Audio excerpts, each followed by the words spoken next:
노래를 부르는 대중 가수들의 노래 속에서도 그 노래가 가지고 있는 저마다의 사연들이 숨겨져 있는 것처럼 하나님의 말씀인 성경 속에는 하나님께서 저와 여러분들을 위해서 말씀하시고 싶어 하시는 갖가지의 사연들과 또한 메시지가 담겨져 있습니다. 그 중에서도 성도들이 가장 많이 듣고 싶어 하는 말씀은 무엇일까? 또한 말씀하시고 싶은 하나님의 메시지는 과연 무엇일까? 그래서 성경을 전체적으로 탐독을 하게 되면 우리는 그 안에서 위로라고 하는 말씀의 언어를 우리는 발견하게 되는 것입니다. 특별히 거룩한 교회와 성도들 가운데 자신의 인생에서 가장 힘들고 어두운 터널을 통과하게 될 때 하나님께서는 위로라고 하는 말씀으로 우리에게 찾아오십니다. 그리고 그 말씀의 씨앗은 우리들의 심령의 깊은 곳에 머물러 있다.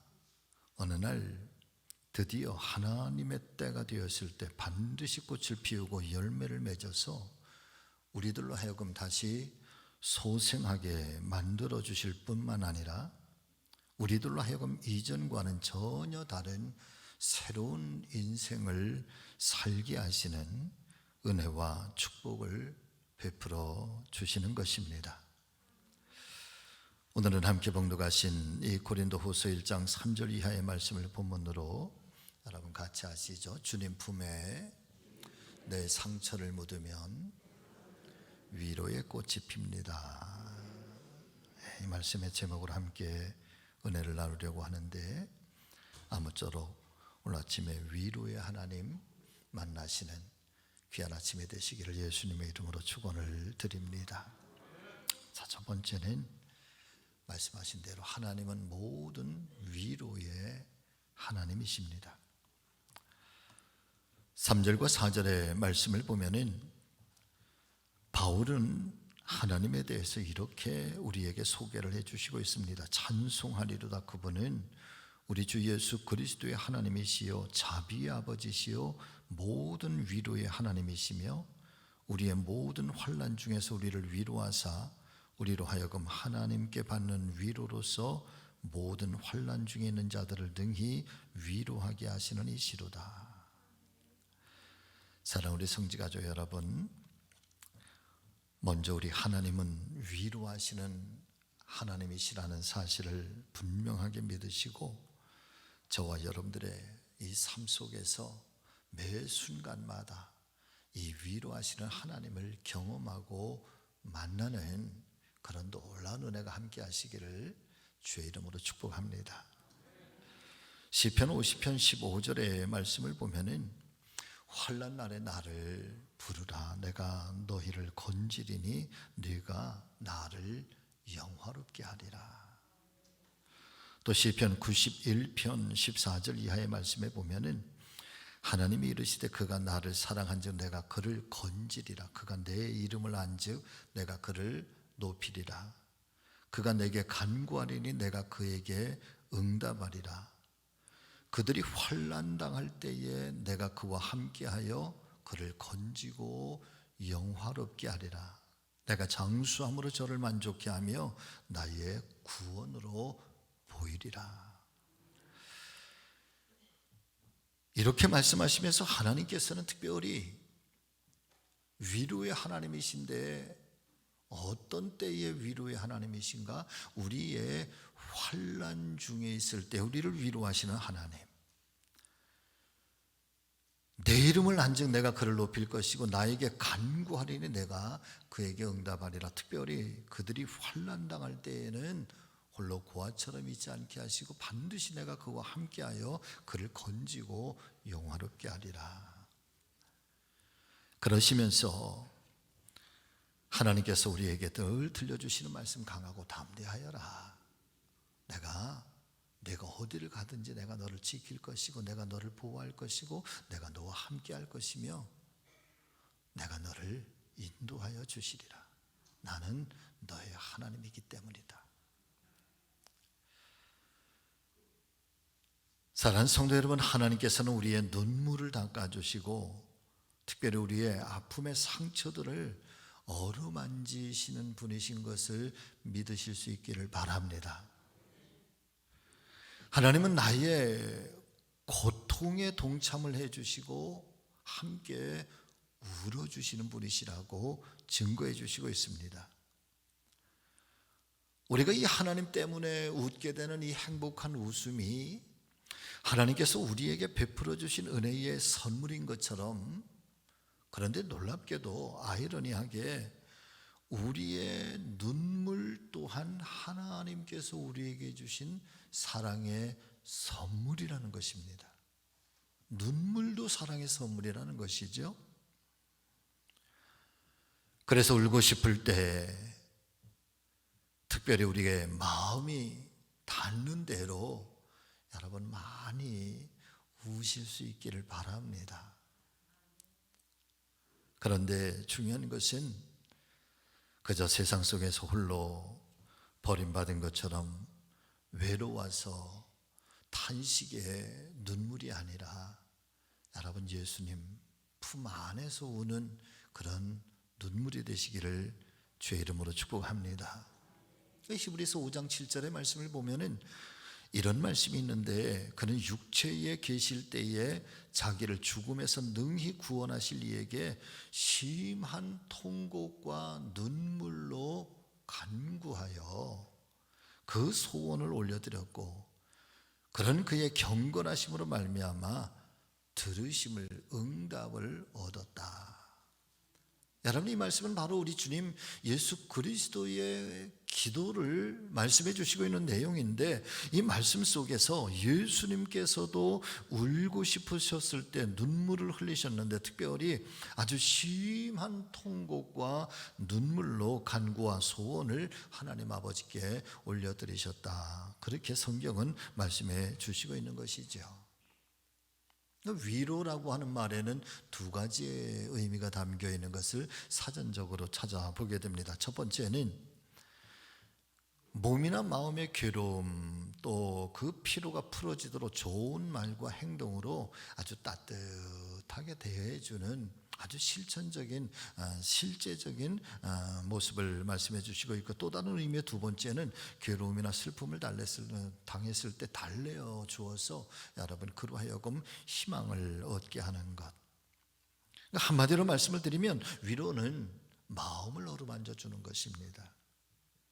피곤한 그 삶을 풀어주는 것이고, 그 차가운 마음을 따뜻하게 녹여줌으로 다시 희망을 간직하고 일어설 수 있도록 힘이 되어주고 또 대하여 주는 것, 그것을 가리켜서 위로라고 성경은 사전 우리에게 말씀해 주시고 있는데, 자 그런데 여러분 어떻게 해야 그 차가운 마음, 그 지친 몸들이 풀어지고 녹여질 수가 있는 것일까요?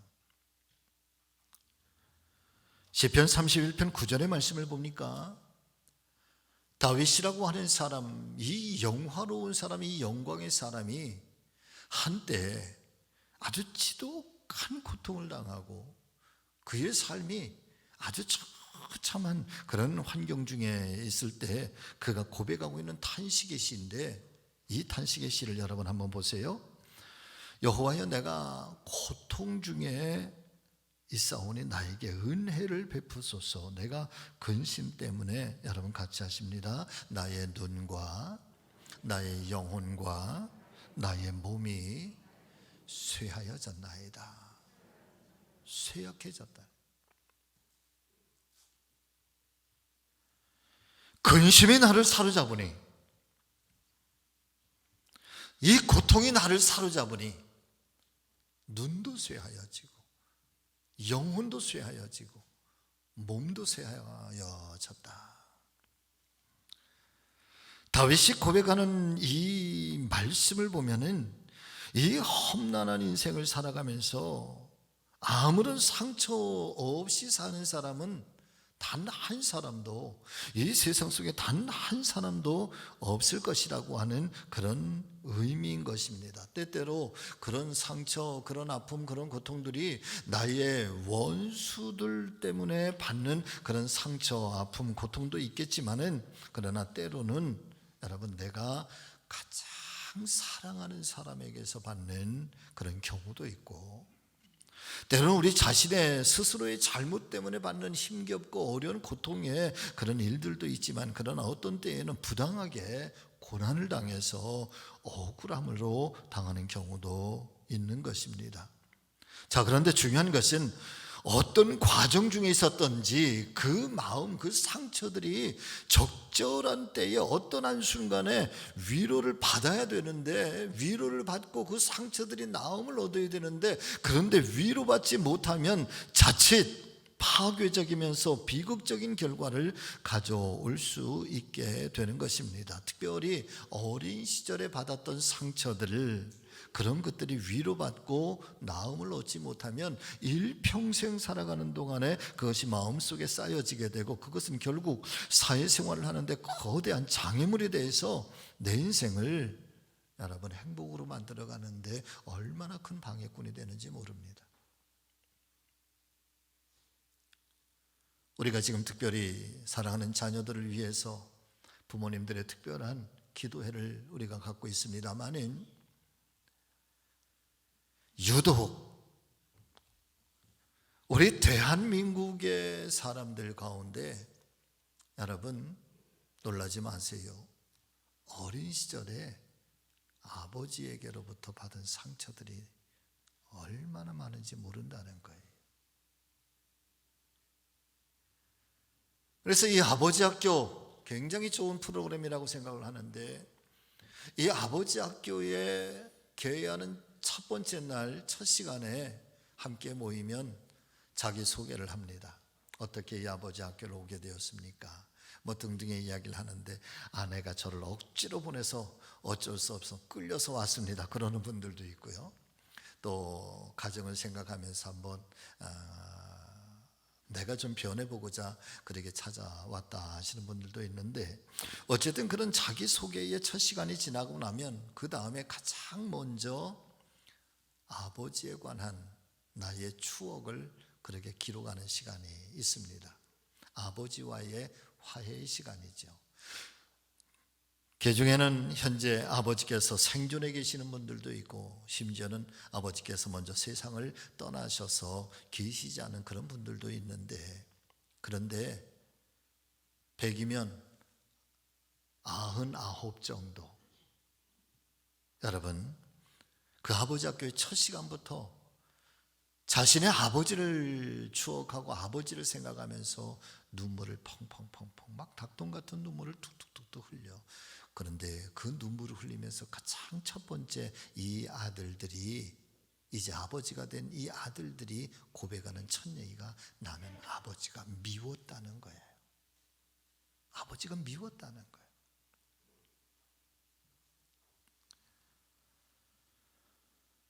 자, 어쨌든 그런 이 상처들, 이런 아픔들은 반드시 우리의 어떤 적절한 때에 치유함을 받고 위로함을 받아야 되는데, 그런데 문제는 우리는 서로 위로해 주지 못하고 위로해 주는 그런 사람들을 결코 만나기가 쉽지 않다는 것입니다. 사랑하는 성도 여러분, 그렇다면 우리를 진정으로 위로해 주시는 분은 누구시며, 또 우리가 위로를 통해서 우리의 상처들이 낫고 치유함을 얻게 되는 그 은혜의 그 계기는 어디에 있는 것일까? 여러분, 우리 주님께 이 해답이 있는 줄로 믿습니다. 그분은 우리 하나님이시고 위로의 하나님이시다. 그래서 하나님은 당신을 소개하실 때 바울을 통해서도 우리에게 소개해 주시는 하나님의 성품에 대해서, 하나님은 모든 위로의 하나님이시며 자비의 아버지시다.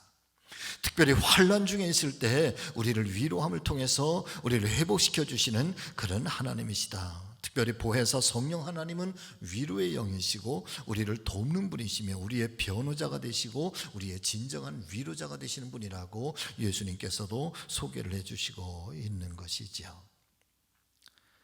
자, 고린도후서 1장 8절과 9절의 말씀을 보면은 바울이 이렇게 고백을 하고 있습니다.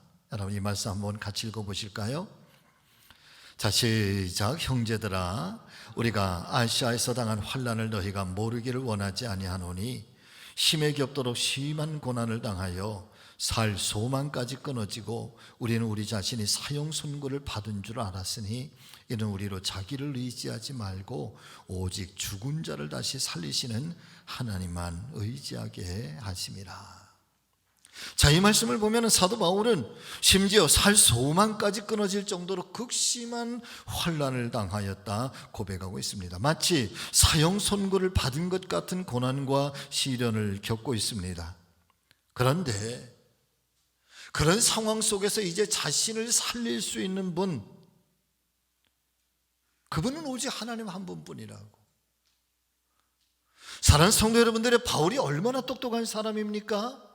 그가 얼마나 완벽한 사람입니까? 경제적으로, 물질적으로, 정치적으로, 그의 삶의 모든 배경적으로, 신앙적으로 율법에 철저한 사람이고 어느 것 하나 부족함이 없었던 그런 사람이었습니다. 그런 그가 예수님을 만나서 오히려 환난과 시련을 당하고 또 핍박과 고난을 당하게 되는데 살 소망까지 끊어질 만큼 그에게는 캄캄한 때가 있었다는.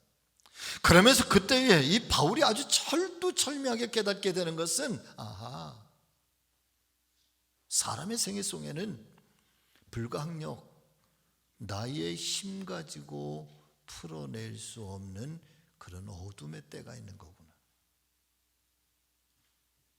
나의 의지 가지고 될 수 있는 것이 아니고 내가 가진 내 삶의 배경을 가지고 내가 풀어낼 수 없는 그런 삶의 어두움의 부분들이 있는 거구나. 살 소망까지 끊어져 있는 바로 그때, 그래서 비로소 그때에 바울이 눈뜨게 되는 것이 있는데 그것은 바로 나를 살리실 분은 오직 하나님 한 분밖에는 없는 거구나.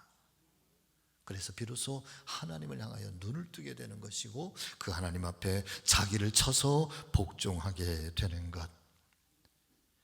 나를 살리시는 하나님만을 의지하게 되었다고 고백하면서 그 믿음으로 말미암아, 그 주님의 은혜로 말미암아 내가 위로를 받았고 내가 다시 일어설 수가 있었노라고 여러분 바울은 그렇게 오늘 고린도 교회를 향하여 편지를 통해서 우리에게도 말씀해 주시고 있는 것입니다. 그렇습니다. 우리 사랑하는 성지가족 여러분, 혹여나 저와 여러분들께서도 힘들고 어려울 때는 그때는 믿음의 눈을 들어서 위로의 주님을 바라보실 수 있기를 축복합니다. 오래전에 목회했던 교회에 원로 목사님이 한 분 계셨는데 그분께서 평생을 목회를 하시고 은퇴를 하시고 거의 90이 다 되셔서 회고록을 내셨는데 그 책의 회고록 제목이 여러분 같이 해보실까요? 밤이 되면 별이 보인다. 밤이 되면 별이 보인다는 거예요. 당신의 한 생애를 정말 최선을 다해서 누구보다도 열심히 우리 감리교회의 큰 영적인 어른으로서 그렇게 존경을 받으셨으니까.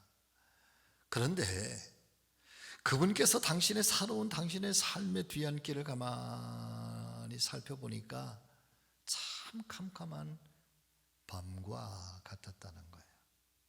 참 힘들었다는 거죠. 그런데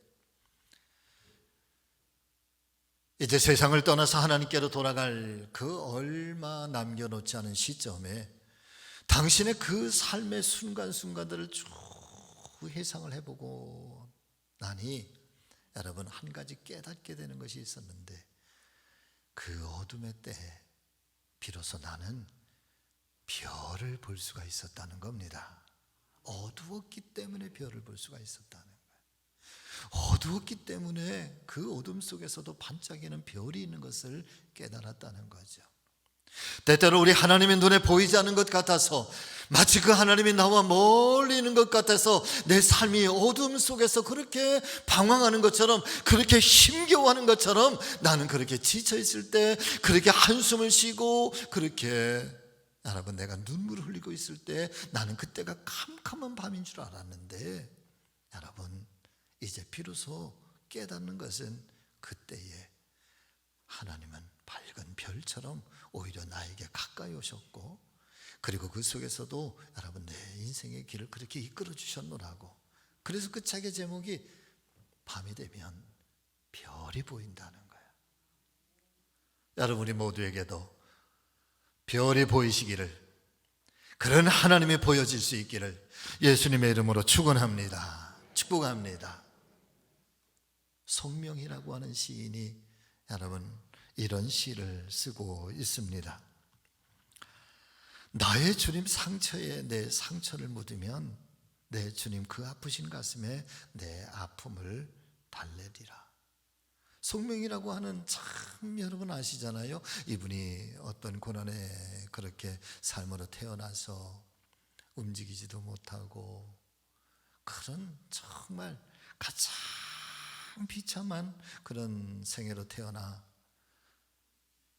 죽으려고도 수없이 노력을 하고 모든 인생의 꿈을 다 잃어버린 채, 그럴 때 찾아오신, 빛으로 찾아오신 예수님을 만나고 그 주님이 당신 안에 찾아오면서 그 주님을 향해서 고백하는 그 고백이 바로 이 고백인 거예요. 주님의 상처에 내 아픔의 상처를 이렇게 묻으면 그 주님의 상처 때문에 내 마음, 내 상처가 달램을 얻게 되더라, 위로를 얻게 되더라.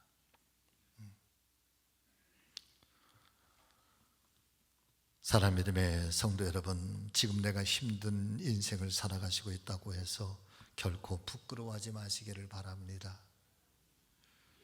우리 모두는 단 한 사람도 예외 없이 힘든 때가 있었고, 아니 어쩌면 지금 이 순간에도 우리 모두는 이 힘든 싸움을 치열하게 싸우면서 오늘을 살아가고 있을지 모르겠습니다. 그런 우리 모두를 향해서 어떤 분이 이런 이야기를 우리에게 던져주고 있습니다. 당신이, 하면 띄워주세요. 당신이 한 해를 더 살고 있다고 하는 것은 남보다 더 많은 아픔을 더 잘 견뎌내었다고 하는 것을 의미합니다.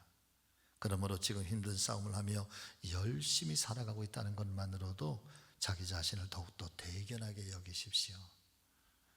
여러분 한번 저를 한번 해보실래요? 저를 따라서 한번 해보실래요? 손을 이렇게, 오른손을 펴고 가슴이 이렇게 대고, 그래 승기야 너 잘 살아왔어, 참 대견해. 자, 자기를 칭찬을 좀 한번 해주시죠. 시작. 나 잘 살아온 거야. 나 정말 잘 살아온 거야. 얼마나 대견스러운지 몰라. 여러분 대견하지 않으세요? 한 해를 더 살아왔다고 하는 것은 그 어려운 고통의 삶 속에서도 잘 이겨내왔고 잘 승리해왔다는 것을 의미한다는 거예요. 그러니까 여러분 나보다 더 한 살이라도, 나보다 더 하루라도 더 사신 분들을 존경하시기를 바랍니다.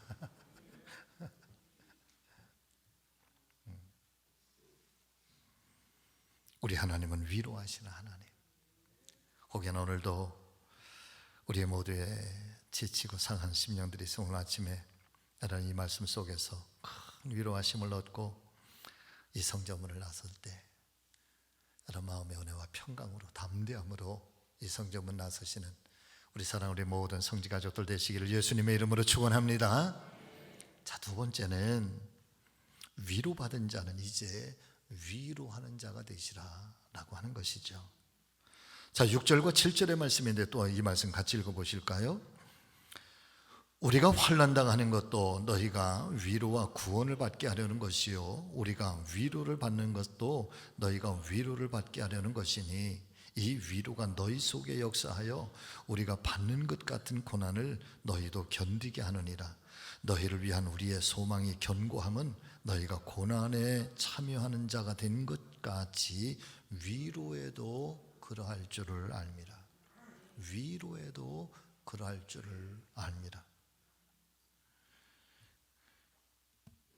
아프리카 쿤타리카라고 하는 아주 깊은 산이 하나 있는데, 이 쿤타리카 산에는 대략 한 300여 종의 갖가지의 원숭이들이, 여러분, 원숭이 천국처럼 그렇게 살고 있다고 합니다. 그런데 이 쿤타리카 섬을 영국의 리즈버리 탐험대가 탐험을 하게 되는데, 탐험을 오랜 시간 동안 탐험을 하고 나서 아주 큰 깨달음, 이상한 깨달음을 하나 갖게 되었다고 하지요.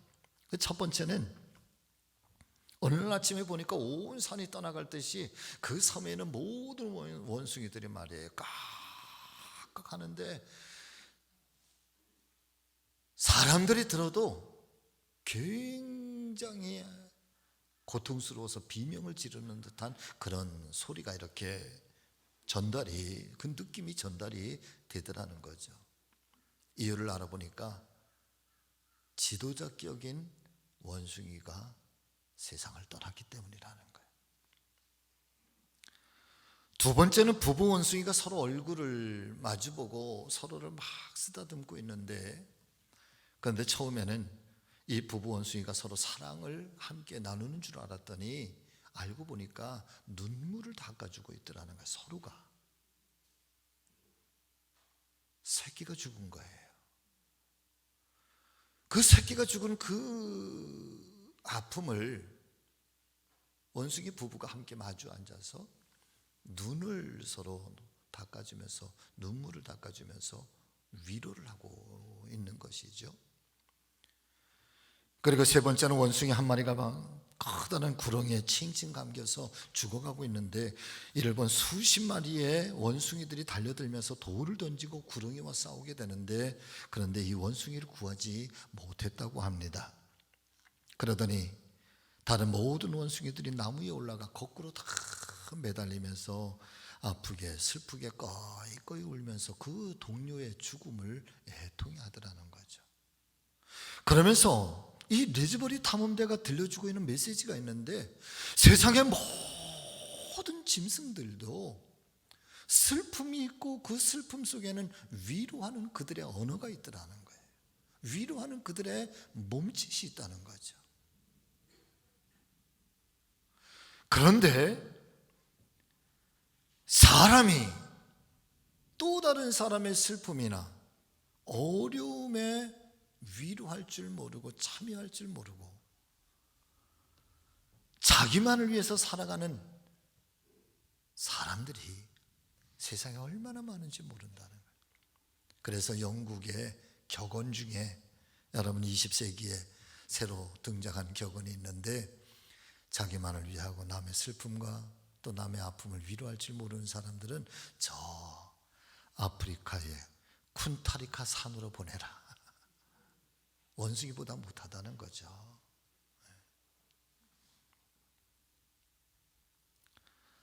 사랑하는 믿음의 가족 여러분, 오늘 말씀을 준비하게 된 제 마음에 계기가 있습니다. 어쩌면 지금 현재 우리 모두가 함께 살아가고 있는 우리의 대한민국, 참 여기저기에서 진심으로 위로를 받아야 할 사람들이 너무나도 많은 것 같습니다.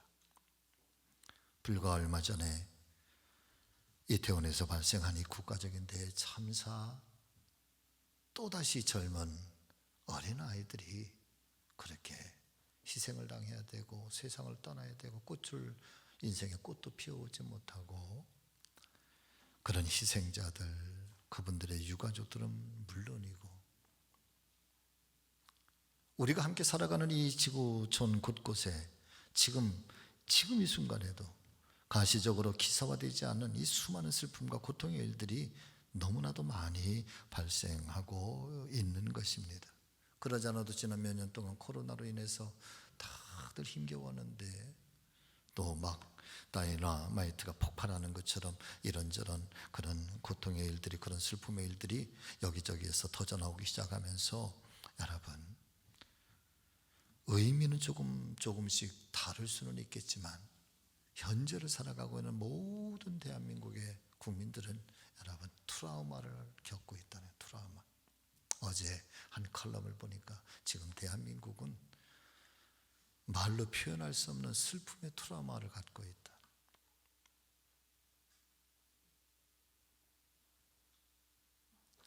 말씀의 초반에도 말씀을 드렸습니다마는 그런 이 트라우마들, 이 상처들, 이런 아픔들은 여러분 반드시 치료를 받아야 되는데, 그러면 이 끙끙 앓고 있는 이 대한민국의 이 아픔의 트라우마를 어떻게 우리가 치료를 할 수가 있고 어떻게 치료받을 수가 있는 것일까? 여러분, 저는 우리 하나님께서 이 나라, 이 민족, 이 대한민국을 불쌍히 여겨주시기를 오늘도 기도합니다. 하나님께서 이 민족을 정말 긍휼히 여겨주시기를 소망합니다. 모든 환난 속에 위로자가 되시는 우리 하나님께서 이 나라와 이 민족을 긍휼히 여겨주시기를 바라고, 더불어서 교회와 성도들을 위로해 주시기를 바라며, 그리고 더 나아가서 오늘 우리가 그런 위로자가 될 수 있기를 소망합니다. 치료를 받아야 되는데 치료자가 없다고 한다면, 위로를 받아야 되는데 위로자가 없다고 한다면, 여러분, 이 상처는 궁극적으로 언젠가는 큰 상처가 되고, 이 상처는 나라를 여러분 비극적으로 더 고통 속으로 몰아넣을 수도 있다는 사실을 우리는 일찍이 알고 있기 때문인 것이죠.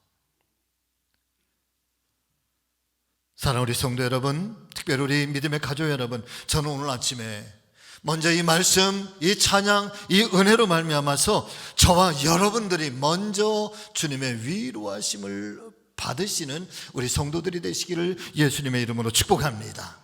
우리 안에 어떤 상처들이 있으십니까? 어떤 눈물이 있으십니까? 여러분, 주님께서 닦아주시기를 주의 이름으로 축복합니다. 그 주님을 만나실 수 있기를 주의 이름으로 축복합니다. 굳이 오늘 아침에 이 강단에서 이 위로의 말씀, 위로의 하나님이신 것을 선포하시는 것은 내가 너의 하나님이시라고 하시는 사실을 하나님이 오늘도 나에게 들으라고 하시는 것을 여러분 깨닫게 되시기를 바랍니다. 그리고 그 주님을 바라보시기를 바라고, 그 주님을 붙잡을 수 있는 우리의 믿음이 되시기를 바랍니다. 그리고 이제 그 위로하심을 받았으면 내가 또 다른 위로자가 되시기를 소망합니다. 슬픔에 빠져있는 이 대한민국을 가슴에 품고 함께 기도해 주시기를 바라고, 희생자들을 또 그 유가족들을 위로해 주시기를 바라고, 그리고 더불어서 우리 스스로도 위로자의 큰 신앙의 거목들로 여러분 거듭날 수 있는 우리 모두가 되기를 예수님의 이름으로 축복합니다.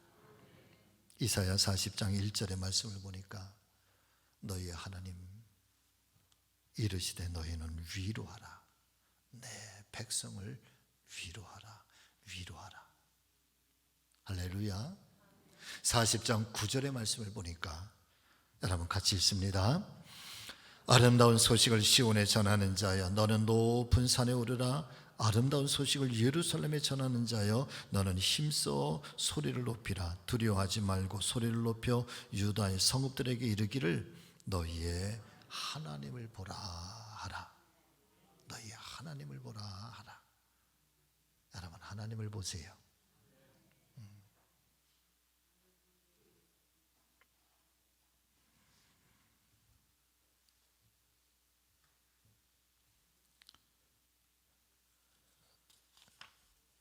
미국의 백만장자였던 유진 랭이라고 하는 사람이 할렘가에 초등학교 졸업식이 있어서 그 졸업식장에 참석해서 그날 졸업한 61명의 그 초롱초롱한 눈을 보면서 53년 전 바로 자신도 그 자리에 앉아 있었던 것을 기억을 떠올리게 됩니다. 그러면서 축사를 하게 되는데 할렘가였었으니까, 더군다나 1900년대 초니까 그 할렘가가 여러분 얼마나 그런 어둠의 땅이었겠습니까? 가난, 또 마약, 그런 강도, 살인, 흑인과 멕시코계의 그런 자리가 1900년도 초에 그 할렘가, 지금도 뭐 할렘가는 참 어려움의 땅이죠. 그때의 그 어린아이들에게 이 유진영이 이런 이야기를 해요. 지금 여러분이 졸업하는 시기는 미래의 꿈을 꾸기에 최상의 시간입니다. 여러분이 되고 싶은 사람, 여러분이 살고 싶은 인생을 꿈꾸십시오. 꿈을 믿으세요. 그 꿈을 위해서 땀을 흘릴 각오를 하세요. 여러분 한 사람 한 사람의 꿈은 너무나도 소중합니다. 왜냐하면 그것은 아무도 빼앗아갈 수 없는 여러분들만의 꿈이기 때문입니다. 꿈은 빼앗아갈 수 없다는 거예요. 꿈은 빼앗기지 않는다는 거예요. 초등학생들한테 지금 하는 얘기예요. 그러고 나면서 이어지는 유진랭이 이런 이야기를 합니다. 만약 여러분들이 고등학교를 어떤 일이 있어도 포기하지 않고 성실하게 공부를 잘하고 버텨내기만 하면 여러분 한 사람 한 사람에게 전부 모든 대학교의 장학금을 지급하겠습니다. 그 아이들이 환호성을 지르면서 막 기뻐하죠. 그리고 정확하게 6년이 지나서 또 다른 학교들마다 고등학교 졸업식이 열리는데 여러분 이날에 졸업했던 61명의 초등학교 아이들 중에서 60명의 아이가 단 한 명을 제외하고 60명의 아이가 고등학교를 졸업하고 대학을 갑니다. 그 할렘과의 그 환경을 극복하고 약속대로 졸업할 때까지의 모든 대학 장학금을 유진랭이 지급을 하죠. 1920년, 1930년 미국의 대경제공황이 왔을 때 흑인 사회 속에서 위대한 지도자들이 되고 꿈을 이야기하는 사람들이 이 안에서 탄생을 하고 마침내 1960년대에 미국의 인권운동을 일으키고 미국 사회에 흑인의 대반전운동이 일어나기 시작하는데 마틴 루터 킹 목사가 탄생을 합니다. 미국의 정신적인 사조가 바뀌는 거예요. 미국의 역사가 바뀌는 거예요. 한 사람이 꿈을 이야기하면서 그 꿈을 통해서 여러분들이 꿈을 꾸라고 희망을 던져줬을 때 미국 사회가 달라지게 흑인 대통령이 탄생을 하고 흑인의 인권들이 올라가기 시작하고 세상이 바뀌어지기 시작하는 거죠. 여러분 미국이 바뀐다고 하는 것은 전 세계가 바뀐다는 거예요. 꿈을 이야기하면서 유진랭이 여러분이 이야기를 하게 되는 그의 가슴 속에는 예수 그리스도의 십자가의 복음이 살아있었습니다. 마틴 루터 킹 목사님의 그 가슴 속에는 예수 그리스도의 복음이 살아있었습니다. 하나님의 꿈이 살아있었다는 거예요. 오늘 우리가 위로의 하나님을 바라보면서 이 땅 가운데 이 슬픔을 당한 이 대한민국에 여러분 우리가 이야기할 수 있는 것은 하나님의 꿈이고요. 그리고 세상을 다시 한번 일어서라고 그 어둠 속에서 다시 한번 일어설 수 있다고 밤이 되면 병을이 보인다고 세상 속에 나가 참된 위로자가 되고 하나님의 꿈을 이루어드릴 수 있는 사람들 여러분 교회인 줄로 믿습니다. 성도들인 줄로 믿습니다. 저와 여러분들인 줄로 믿습니다. 그리고 위로를 받은 사람들은 나가서 세상의 위로자가 되는 거죠. 아무쪼록 저와 여러분 모두가 세상에 위로를 주고 또 희망을 주고 내 스스로도 하나님께로부터 위로를 받고 그리고 또 누군가에게 진정한 위로자가 되어서 여러분 이 힘겨운 때에 오히려 우리 모두로 말미암아서 뭔가 새로운 꿈을 꾸고 새롭게 일어설 수 있는 그런 계기들, 그런 불씨들이 되시기를 예수님의 이름으로 축원합니다. 위로의 꽃이 펴 주님의 그 품에 안기면 우리의 상처들 가운데 위로의 꽃이 피고 여러분 거기가 낫는 거죠. 새살이 돋는 거예요. 그렇게 되시기를 예수님의 이름으로 축원합니다. 기도하겠습니다. 살아계신 주님